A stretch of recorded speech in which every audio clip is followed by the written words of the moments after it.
Ha, hormaysizlar. Shu ko'rishim shu xiralashib qopti. Negadir bor-ku. Shu ham muammom. Ota bobolarimizdan qolgan bitta zo'r usulni o'rgataman.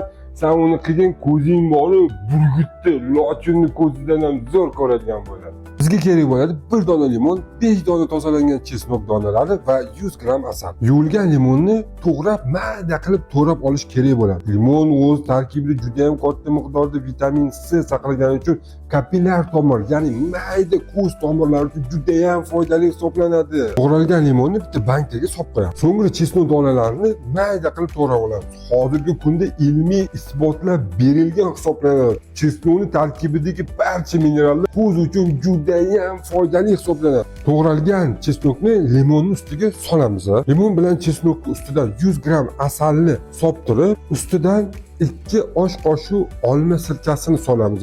Yaxshilab aralashtirib, qorong'u joyga, muzdek qorong'u joyga 1 sutkaga olib qo'yamiz. Mana shu tayyorlamani 1 osh qoshiqdan kattali, 1 choy qoshiqdan kichkinaligi 1 oy 1 mahal kechqurun ichsa bo'ldi. Mana ol.